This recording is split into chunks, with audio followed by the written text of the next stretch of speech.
Chicos, bienvenidos a la clase de Ciencias Sociales de tercero de secundaria.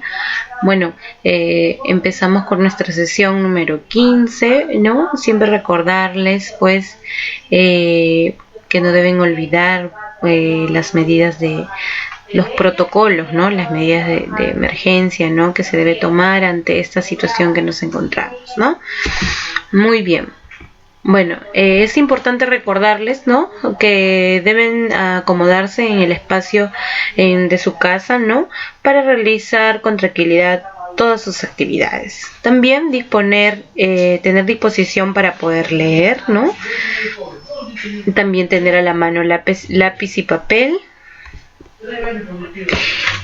para poder anotar. También presenta sus trabajos puntualmente de acuerdo al horario y lávate las manos, ¿no? Y desinfecta los útiles, los cuales tú vas a utilizar.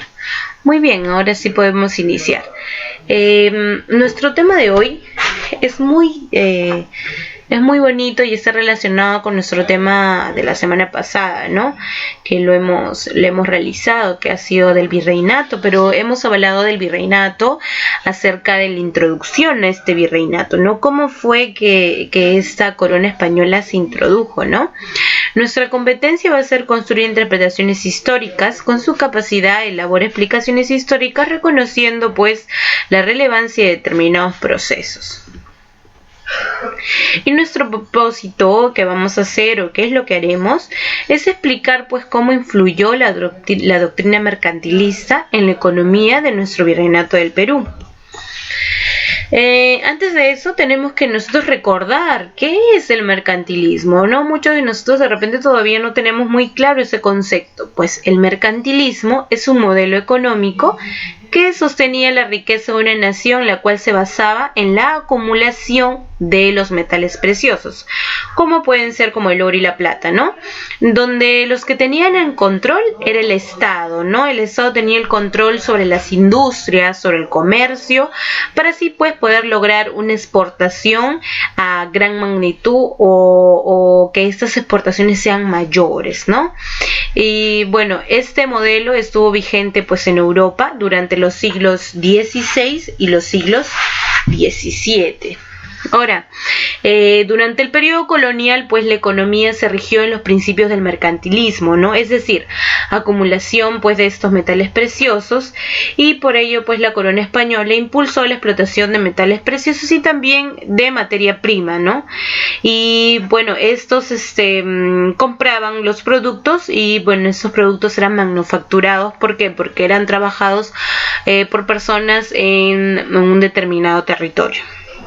Ahora, también para poder recordar, ¿no? Para hacer una similitud y una desigualdad, ¿no? Una diferencia, como vimos la semana pasada, sabemos que en las culturas pre-incas, ¿no? O prehispánicas, ¿no? Se sabe, ¿no? Que en ese tiempo pues nuestra economía se basaba en lo que era la agricultura y la ganadería, pero cuando aparece pues ya las corrientes hispanoamericanas, la base de esta economía se va a basar en el principio de lo que es el mercantilismo, lo que estamos viendo ahora, ¿no? Bueno, la economía colonial del siglo XVII, ¿no? Tenemos el mercantilismo, que se va a basar va a ser la actividad comercial y la acumulación de metales preciosos, ¿no?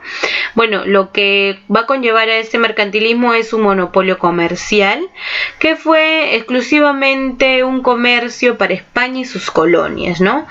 También vamos a tener la explotación al máximo de los yacimientos mineros de oro y de plata, ¿no? Aquellos yacimientos los cuales mayormente los encontrábamos en la parte de Potosí y algunas partes del Perú actual, ¿no? Bueno, este monopolio comercial, habían dos grupos que salían de Sevilla, ¿no? Los cuales eran las flotas de Nueva España, que venían del puerto de Veracruz y abastecían pues el virreinato de Nueva España, y los galeones de tierra firme, que era un puerto de Portobelo que abastecía pues a nuestro virreinato peruano, ¿no? Como podemos ver aquí, ¿no? Vamos a poner aquí un punterito. Como podemos ver acá, el puerto de Portobelo, ¿no? Y también el puerto de Veracruz, ¿no? Se van a dividir en dos grandes grupos. Ahora, el Perú solo podía comerciar con España, era una ley que se había impuesto en ese tiempo por el monopolio comercial, ¿no? Solamente se podía tener con España. Bueno, dice ese dibujito, dice, existe la posibilidad de que podamos hacer nuestros propios productos o al menos comprarlos a alguien más. De eso ni hablar, o sea, quiere decir que el Perú solo podía exportar a España. El comercio se basó pues en el sistema de flotas, que eran flotas y galeones, que se podría decir que eran como embarcaciones pequeñas, ¿no? Las cuales transportaban aquellas riquezas, ¿no? Que venían de otros países. Este sistema pues fue afectado por el contrabando, o el cual nosotros conocemos como los piratas y los corsarios, que realmente sí existieron, ¿no? Que eran aquellas personas las cuales, pues en palabras más vulgares, se robaban los recursos que tenían ahí, ¿no? Este comercio internacional, también tenemos un comercio internacional, el cual la corona española pues restringió su comercio entre sus colonias. Sin embargo, el virreinato del Perú exportaba, ¿no? Por ejemplo, azúcar a Chile, sombreros de paja a Guayaquil, vino, aguardiente y vinagre a Centroamérica y algunas partes de México, ¿no? Y importaba otras colonias como trigo, cacao, textiles, finos, maderas y añil, ¿no? Algunos recursos, ¿no? Que se veían en la parte del comercio internacional. Ante el incremento, se dice, de la producción, se prohibió la elaboración de productos como textiles, dice, ¿no? Papel o vino en las colonias, ¿no? Era una prohibición que daba la corona española y por ende se tenía que cumplir, ¿no? Bueno, el fracaso de la política económica en ese tiempo, ¿no? El monopolio comercial como política económica fracasó. Como siempre vamos a ver que muchos sistemas económicos van a fracasar por alguno u otro inconveniente que se vea, ¿no? Bueno, este monopolio comercial como política económica fracasó por lo siguiente.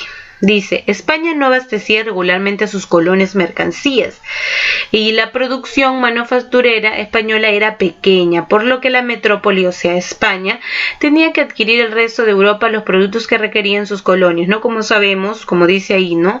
La producción manufacturera, o sea, la mano de obra, aquellas personas que trabajaban para realizar estos productos, pues era muy pequeña. Entonces eso era algo en contra de este monopolio comercial, ¿no? Ahora, la elevación de los precios que imponían los comerciantes españoles a estas mercancías, ¿no? ¿Qué provocó? Pues provocó el contrabando, el cual fue permitido por los funcionarios coloniales a cambio de sobornos, ¿no? O lo que conocemos contrabando, ¿no? Lo que eran los piratas y corsarios. Bueno, los factores que debilitaron este sistema monopolio fueron el fortalecimiento de los comerciales locales, ¿no? Se agruparon en Tribunal del Consulado o conocidos como contrabandeo de productos europeos y asiáticos, o sea, una economía internacional. En algunos casos, pues, se dice que viajaban a España para comprar directamente a los proveedores, ¿no? Ya no se hacía se podría decir, ese intercambio comercial o el mercantilismo de manera recíproca, sino se iban directamente al lugar para poder ir a comprar, ¿no? El alza de los impuestos también provocó este fracaso, ¿no? Porque en ese tiempo las personas tenían que, si querían llevar algunos productos, tenían que pagar para poder llevar esos productos a otros lugares, ¿no? Bueno, los problemas económicos de la corona española obligó a autoridades coloniales a elevar los impuestos, lo que conoce como la avería, el almofarejazgo, ¿no? Por ejemplo, la avería era un impuesto al valor de las mercancías y el almofarejazgo era un derecho aduanero, ¿no? Por el hecho de que tú transportabas un galeón, ¿no? Tenías el derecho a pagar, pues, este almofarejazgo, ¿no? Otro era la penetración de extranjeras, las cuales se infiltraron utilizando testaferros en la ruta legal de Sevilla, ¿no? Había gente de otros lados, los cuales cobraban también impuestos, ¿no? Por eso se dice infiltrados testaferros, ¿no? y también las guerras europeas. La corona necesitaba de muchos recursos para sostener las guerras en las que incursionó, por ello se prestaba dinero colocando como garantía de plata de sus colonias, y eso pues provocó el fracaso de esta política económica, lo cual era el mercantilismo, ¿no? Bueno, fracaso de la política económica colonial fue la penetración extranjera del contrabando, los piratas y los corsarios, ¿no? Como hemos mencionado, para recalcarlo muy bien, las guerras europeas, que era la independencia de la colonia, el fortalecimiento de los comerciantes locales, los cuales eran los contrabandos, ¿no? Y la alza de los impuestos por la aparición del fraude, ¿no? Que había muchos impuestos como el almofarrijazo, la avería, y cada uno de ellos pues eran las mismas personas que se encontraban en ese contexto decían que era algo injusto, ¿no? Porque el alza de dinero era demasiado. Ahora, ¿no? Para hacer una retroalimentación, sabemos pues que en la corona española, ¿no? Se basó su economía en el mercantilismo, ¿no? Vamos a ver que este mercantilismo, ¿no? Este mercantilismo se va a basar en actividades económicas con lo que es la extracción pues del oro y la plata, ¿no? Este oro y la plata va a ser muchas riquezas, también solamente se podía exportar con España, no con las colonias, pero luego ya va a venir un comercio internacional, ¿no? Donde se va a cultivar, por ejemplo, se va a exportar, ¿no? Azúcar a Chile, sombreros, ¿no? Y entre otras cosas. Luego este mercantilismo va a fracasar pues por la penetración extranjera del contrabando, por esa alza de los impuestos, por el fortalecimiento de los comerciantes, entre otras cosas, ¿no? Bueno, chicos, espero que esta explicación haya sido de su ayuda, y siempre recalcarles que no deben olvidar pues guardar todas sus evidencias en su portafolio y cumplir con las medidas de prevención. Nos vemos hasta la siguiente clase.